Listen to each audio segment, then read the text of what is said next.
Let's get started. Start with listening, and then learn new words and practice them in sentences. Have you ever been lost in a new city, feeling disoriented and unsure of where to go? We've all been there, haven't we? Being able to ask for directions is a vital skill, especially when you're in a place where English is the primary language. Now, imagine being able to confidently stride up to a stranger and ask, "How do I get to the museum?" Or "Where is the nearest subway station?" Sounds empowering, right? In this episode, we're going to focus on equipping you with that power. We'll explore common phrases and vocabulary for asking for and giving directions in English. We'll dive into expressions you'll need to find places, understand directions, and navigate unfamiliar territory. And if you're worried about misunderstanding, don't fret. We'll also be practicing how to ask for clarification. So, are you ready to conquer every city you visit? Stay tuned to learn some key phrases and techniques to ask for directions and never get lost again. When you're lost, the first step is to ask someone for help. But how do you do that in English? Well, it's simpler than you might think. The key is to use clear and straightforward phrases.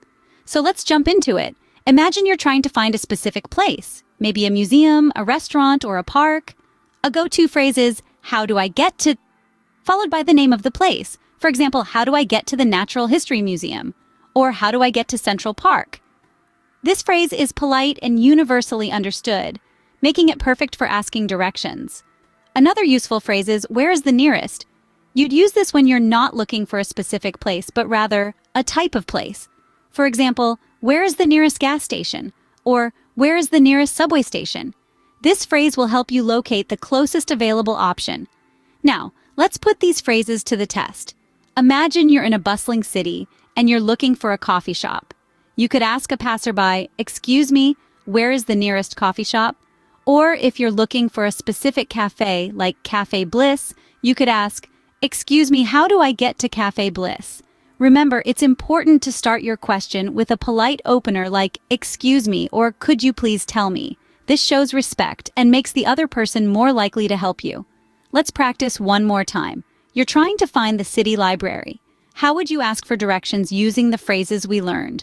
That's right, you could say, "Excuse me, how do I get to the city library?" Or if you're not picky about which library, "Where is the nearest library?" Now you know how to start a conversation and ask for directions. But what about understanding the answer? Well, that's what we're going to tackle next. Stay tuned. Once you've asked for directions, you need to understand the answer. This can be tricky, especially in a foreign language.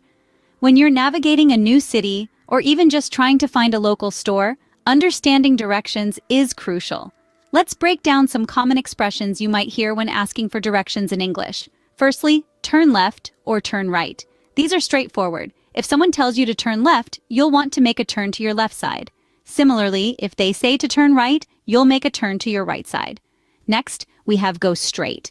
This simply means to continue moving forward in the same direction you're currently heading. Don't turn left or right, just keep going straight. Another common direction you might hear is cross the street. This means you need to go from one side of the street to the other. It's often used when the place you're looking for is directly across the street from where you currently are. Occasionally, you might be told to take the second left or the third right.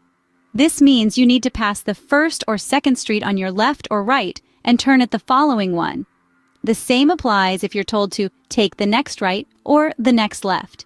This means the very next turn you can make in that direction. Sometimes directions might involve landmarks. For example, pass the library on your right, or it's just beyond the park. In these cases, keep an eye out for the mentioned landmarks to guide your way. Let's put it into practice. Imagine you're in a city and someone gives you these directions. Go straight, then take the second right. Cross the street, then turn left at the park. Can you visualize the route? Great work. Now you can understand directions in English. But what if you're not sure you understood correctly? Sometimes, even after someone gives you directions, you might still be unsure. That's why it's important to know how to clarify and confirm. When you're navigating unfamiliar places, it's essential to make sure you've understood the directions correctly. Asking for clarification isn't rude or embarrassing. It's smart. It shows that you're diligent in finding your destination and respectful of the person's time who's helping you. So, how do you ask for clarification in English? One simple phrase can be, "Could you repeat that, please?" This phrase is polite and shows that you're genuinely interested in understanding the directions. You might also ask, "Could you please say that again a bit slower?" This phrase is particularly helpful if the person speaking has a strong accent or speaks rapidly. Another useful phrase is, "So I need to..." This phrase is a great way to confirm what you've understood. For instance, you could say, "So I need to turn left at the traffic lights, then go straight for about 5 minutes, correct?" This not only confirms the directions, but also gives the other person a chance to correct any misunderstanding. It's a twofold strategy. You're ensuring you've got the right directions while also demonstrating your understanding of the instructions. You can also use phrases like, "Did I get that right?" Or, "Is that all I need to do?" These questions help confirm that you've understood the directions correctly, and there's no further information needed. Remember, when asking for clarification or confirmation, it's crucial to maintain a polite and respectful tone. People are usually more than willing to help if you ask kindly. Practice these phrases. Try them out in different scenarios. Maybe you're looking for the nearest coffee shop or trying to find a friend's new house. The more you use them, the more comfortable you'll become. Well done. Now you can ask for, understand, and clarify directions in English. Let's summarize what we've learned. In this video, we covered some essential phrases and techniques for asking for and giving directions in English. We've journeyed through the language of location, mastering the art of inquiring, "How do I get to?" or "Where is the nearest?" We familiarized ourselves with directional expressions like "turn left," "go straight," and "cross the street." These phrases are your compass, guiding you through the labyrinth of streets and public transportation. In addition, we explored the importance of clarifying and confirming directions. Remember, there's no shame in asking, "Could you repeat that?" or saying, "So, I need to..." It's better to be sure than to wander aimlessly. Our adventure through the city of English language has been exciting.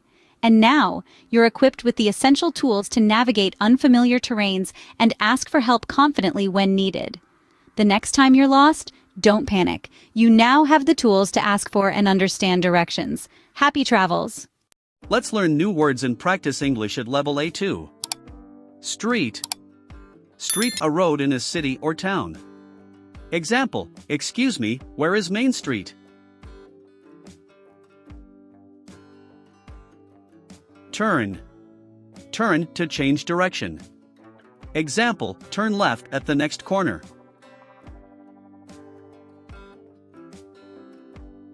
Corner. Corner, the place where two streets meet.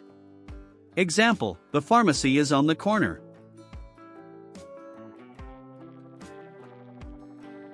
Near. Near, not far away. Example, "Is there a bank near here?"